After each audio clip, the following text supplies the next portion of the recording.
In the interest of time, I want to move along. Some of these will be, questions also will be addressed on the field side. So, Aaron Cooks, the project forester with the Department of Natural Resources in Washington County. He's just going to tell you a little bit about some of the cost share programs that are available, how that kind of works.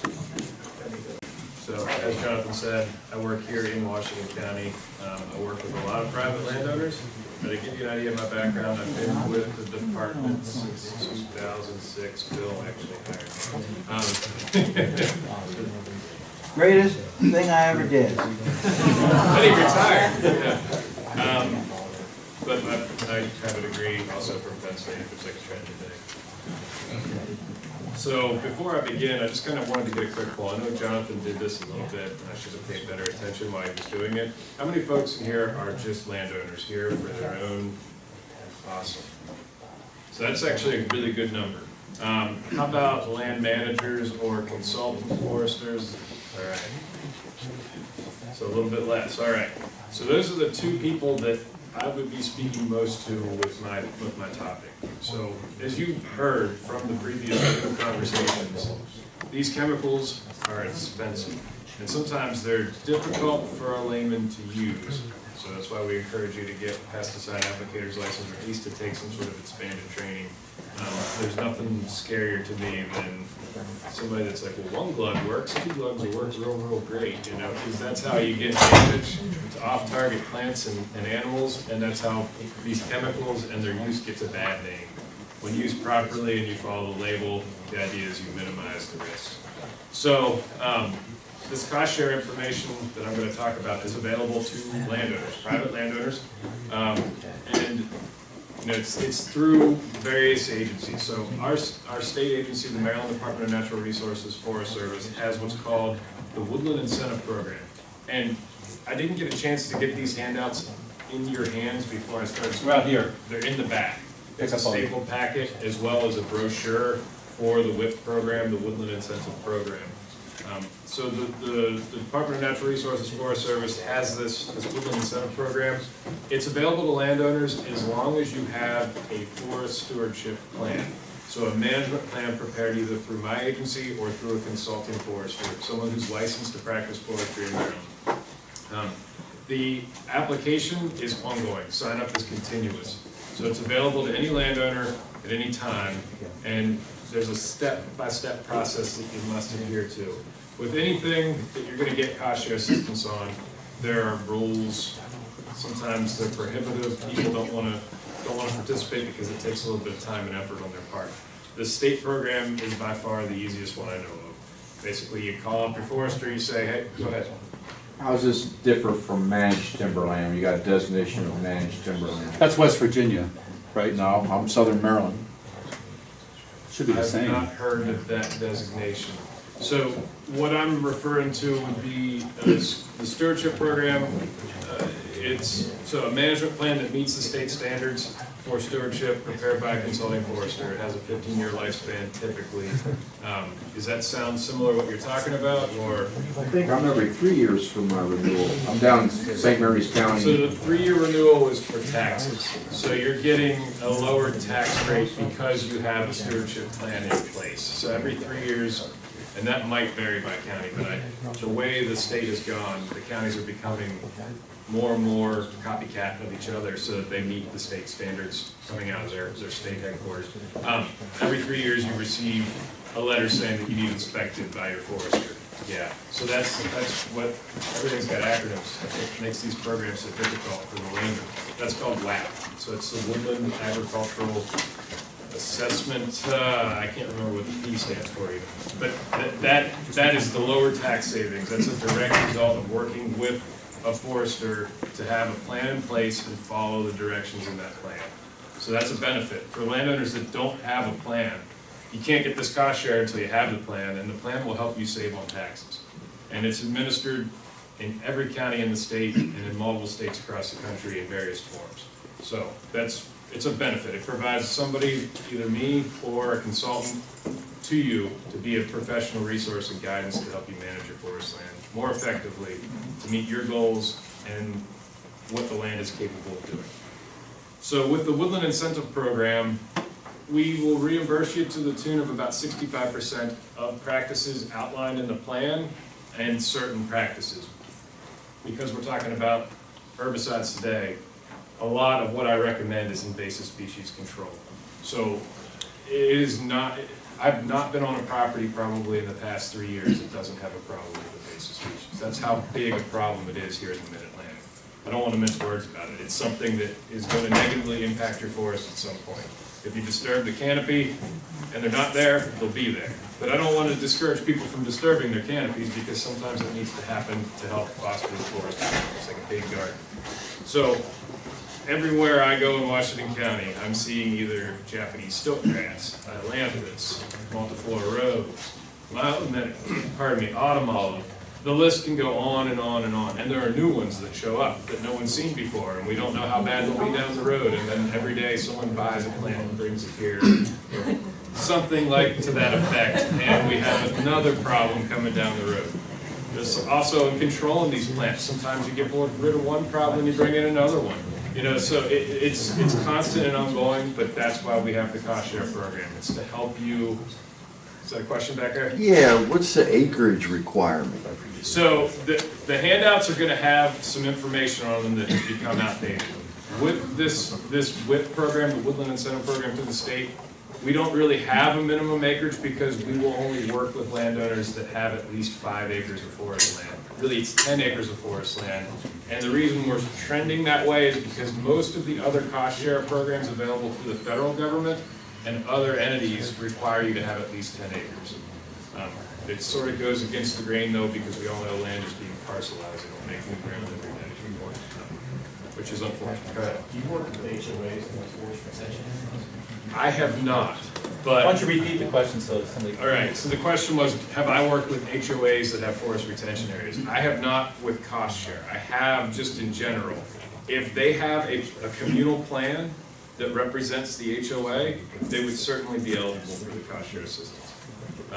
It's a state program, and because it's a state program, it's somewhat flexible. The idea is that we want to get this money and this advice into the right people's hands so that it can be utilized. How often can a landowner use the WIP? This is where it's outdated. The brochure and actually the printout from our website, which I printed yesterday, says that you can't do it if it's been done in the last 15 years or something outlandish like that. It's continuous. As soon as you complete the practice, I will verify that the practice, or my counterparts will verify that the practice has been completed, submit final paperwork, payment will be made. Once you are paid, you can turn around and enroll again. I've had several landowners that we've done that with, and we've done it in conjunction with piggybacking, which is also something that it says you cannot do in our information, and we have changed our status on that. As long as you have 10 acres of forest land, we can piggyback our Woodland Incentive program with the next program I'm transitioning to, which is the Environmental Quality Incentive Program, or EQIP, another acronym. That is administered through the NRCS, the Natural Resource Conservation Service, which is part of USDA, the U.S. Department of Agriculture. Farm Service Agency has CRP and CREP, but generally those programs are in place for tree planting practices or buffer establishment practices, and the maintaining those practices that would maybe require chemical use is built into the contract. So you're not going to use CRP or CREP to get herbicides applied on your property outright. You're doing some other practice to get that, so we won't focus too much on that third leg of their cost sharing. With the WIP, we've got continuous sign-up, we have continuous payout. We ask that you keep good records. So the first step to getting this cost share program is to look at the brochure. You get a sign-up sheet with it. We need certain information from you. You mail it to your service forester in your county, and they fill out the rest. They send it down to Annapolis to the program manager. They look at it, they approve it or disapprove of it, and then you get a notice in the mail that says you are approved. And the forestry office gets that same notice in the mail that says your landowner was approved. That's a little bit of a hoop to jump through, but it's a small one to get good reimbursement. Once you've been approved, you can purchase chemical, keep a copy of the receipt because we'll need that to factor in for payment, and then keep a log of the time you and anyone else has spent on the project, because really it's ultimately your labor that we use to get the maximum payout on the cost share, which again is around 65%. It varies by practice, but we're speaking specifically to herbicides today.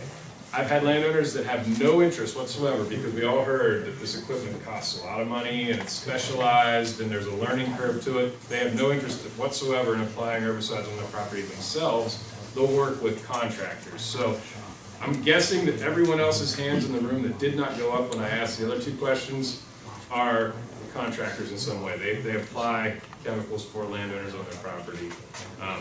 Those people are a valuable tool because they come in with all this expensive specialized equipment and do a very thorough job and send you a bill. Once you get that bill, we can help offset some of the cost of it. And more or less, the contractors are a lot more expensive than doing it yourself, but that's where we would recommend a landowner to piggyback with equip. So to circle back to the federal cost share, with federal cost share, it's a lot more hoops to jump through, and it's a lot more time, but you can get a lot more reimbursement. So we're 65%. With equip, you're getting paid a flat rate. They just sign a check over to you, regardless if you made money off the practice or did not make money off the practice. Generally, you're not going to make money off the practice. That's why we piggyback with our Woodland Incentive program. So we marry the two, and it gives landowners about 90% reimbursement for the practice, which is a lot more useful when you're paying a contractor. But it can take up to 2 years to get approval. So with equip, it's a continuous sign-up as well, but I'm going to use the term batch. They batch people. So as you sign up, you get put on a list, and a committee meets. The committee meets, it's supposed to be quarterly, but it's not quite quarterly, and they're not just looking at forestry practices, they're looking at all ag practices. So they have forestry specific money that is to be spent on forestry practices, but they're meeting and they're prioritizing and ranking applicants. Eventually you will be the #1 ranked applicant, you'll be approved for the practice, and you'll have to work with the forester to get the practice completed, to get a consultant lined up, or to do the work yourself. Everything that we require in terms of receipts, they don't. They don't care to see anything. They just want to know from the technical service provider, from your service forester, that the work was done properly and is completed, and they will send you a check. So it's a little bit different that way. It takes longer to sign up, but the payment is cleaner. Go ahead. So when you say forestry, does it have to be forestry for ag production, or just maintaining standing forest? That's a very good question. So the question, I don't know if I can repeat that succinctly, but basically the question was, does it have to be forestry specific or forestry is ag specific? Forestry is considered a form of agriculture. That's nationwide. That's not just in Maryland. I mean, when you look at it at the grand scale, it's the USDA Forest Service. It's not the Department of Interior Forest Service. So forestry is considered agriculture. Whether you're producing timber or you're just growing good woods for wildlife, it's considered a form of agriculture. Yeah. So I kind of breezed through equip really, really quickly. The first step is to get a farm number. Really, the first step is to pick up the phone and call your district conservationist in whichever county you reside in or the property is in, and say, hey, I'm interested in signing up for equip. I have a forest management plan or forest stewardship plan in hand. What's my next step? They're going to say, come in, and we're going to look and see if you have a farm number. If you don't have a farm number, you're going to fill out some paperwork. They're going to ask questions about your income. They treat you as if you're a producer the same as a farmer. It's a little scary to a landowner. I know it is because I've walked several through it. But in the end, when they got the final approval, they turned around and were able to treat 100 acres of their property versus 5 every 3 to 5 years. And you can also sign up for equip in a one lump contract, or that contract can be spread over 3 years. Oftentimes with invasive plant control, the NRCS district conservationists will prefer that you sign up in a multiple contract cycle so that the work can be done and you've made a big dent in the problem, if not fixed it completely. In the interest of, maybe just clear up so that. What happened to the landowner incentive program? So a lot of these programs got morphed into the Woodland Incentive Name program. change. Yeah. Where the shell game, where money comes from and where it goes to, it made it easier to condense the programs into one and make that program work for many things. There's also a lot of acronyms out there, and sometimes programs aren't administered through us, but through Wildlife and Heritage or some other entity that is also a public agency. Does that help? So, I thought it was from the U.S. Fish and Wildlife Service that kind of So- filtered into the state. Phil, you're our lone U.S. Fish and Wildlife Service representative, and I know you work in land management, completely different, but Well, there's another Fish and Wildlife Service person here, but I don't know the answer to that question. That's something that would be handled by someone in our Partnerships for Fish and Wildlife program, Yeah. which I'm not up to date on. and generally at the state level, that would be DNR, but the Wildlife and Heritage Service. It gets a little muddy. Everybody's got an acronym. They've taxed us with never using the acronym in public, and I've broken that rule, and it's been recorded. But I try to explain what each letter means in the acronym. So, with that program, if it's administered through U.S. Fish and Wildlife Service, chances are it's another provider within state government that manages awarding those funds to landowners. And maybe the best step is really the first is to contact the forest and the DNR in your Yeah. county, and they can probably give you some of the information you need to get you moving. It's really confusing. It's hard to condense this succinctly for landowners. That's why I printed things out for you so you can read over them. The first step for anybody that owns forest land and that would want to use cost share assistance is to definitely pick up the phone and call your forester. And what I tell folks is we don't have to be the ones to prepare the plan. There are consultants out there that would love to do it. There are consultants out there that may not want to do it. But either way, we can use the same Woodland Incentive program to cost share plan writing. So it will, if a consultant would charge you more, we use the cost share program to help offset that so that, we're not driving consultants out of business. Generally, folks use consultants when they want to harvest timber. We can't do that as a state agency.